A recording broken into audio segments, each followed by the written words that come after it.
अस्सलाम वालेकुम। कैसे हैं आप सब? उम्मीद करती हूँ सब खैरियत से होंगे। आज मैं बीफ निहारी बना रही हूँ घर पे। बहुत ही आसानी से बन जाती है और बहुत ज़बरदस्त बनती है और बाज़ार की निस्बत बहुत ही इकोनॉमिकल भी रहती है।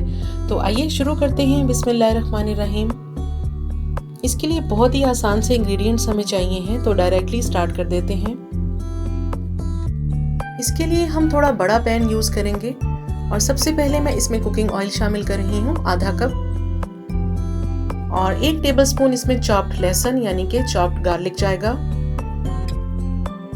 और 1 टेबलस्पून हम इसमें चॉप्ड जिंजर यानी कि अदरक शामिल करेंगे और इसको थोड़ा सा सौते कर लेंगे, थोड़ा सा भून लेंगे। और भूनने के बाद हम इसमें मीट शामिल कर देंगे, जो कि मैंने तकरीबन 1.5 kg लिया है, जिसमें 1 kg मीट है और 1/2 kg बोन्स हैं इसकी। तो नली निहारी बना रही हूँ मैं इसमें, तो बोन्स इसमें मस्ट यूज़ करेंगे हम। और बस इसे लहसुन और अदरक के साथ थोड़ा सा 1 से 2 मिनट के लिए भून लेंगे। जैसे ही गोश्त का कलर थोड़ा सा चेंज होने लगेगा, इस पे मैं निहारी मसाला शामिल कर दूंगी।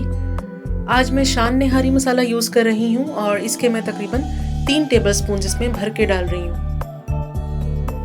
और मसाले के साथ भी इसे थोड़ा सा मज़ीद भून लेंगे ताकि मसाले का कच्चापन ख़त्म हो जाए।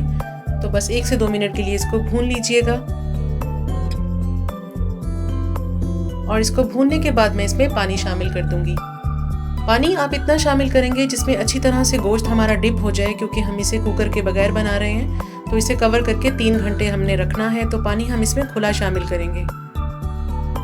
देखिए 3 घंटे ये पकता रहा है और अभी देखिए बिल्कुल रेडी है। बहुत अच्छी तरह से गोश्त हमारा टेंडर हो चुका है, गल चुका है। अब इसको मज़ीद थिक करने के लिए मैं आटे का इस्तेमाल कर रही हूँ। गंदम का आटा मैंने लिया है तकरीबन 5 टेबलस्पून और इसको इस तरह से पानी से मिक्स करके हम गाढ़ा सा पेस्ट तैयार कर लेंगे। और देखिए इस पेस्ट की कंसिस्टेंसी बिल्कुल इसी तरह होनी चाहिए, बहुत रनी या बहुत थिक नहीं होना चाहिए। और अभी मैं इसको ग्रेवी में शामिल कर रही हूँ। देखिए इस तरह से ग्रेजुअली आप इसमें डालते रहें और साथ साथ चमचे को चलाते रहें। अगर हम चमचा नहीं चलाएंगे तो इसमें लम्स या गुठलियाँ बनने का डर है।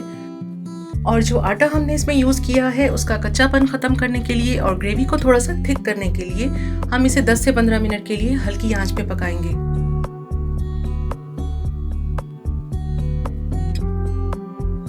दस मिनट गुजर चुके हैं और ग्रेवी हमारी काफ़ी थिक हो गई है और बहुत ज़बरदस्त रेडी हो चुकी है। अब हम इसमें देसी घी का भगार लगाएंगे। और देसी घी में मैंने ये किया था कि प्याज को ब्राउन कर लिया था और प्याज को अलग कर लिया था, और वही घी मैंने इसमें शामिल कर दिया है। अब थोड़ी सी इसमें प्याज भी शामिल कर रही हूँ और प्याज शामिल करने के बाद इसको थोड़ा सा मिक्स करेंगे और हमारी निहारी, नली निहारी बहुत ज़बरदस्ती रेडी हो चुकी है सर्व करने के लिए। तो आइए आपको डिश आउट करके इसकी फाइनल लुक दिखाती हूँ।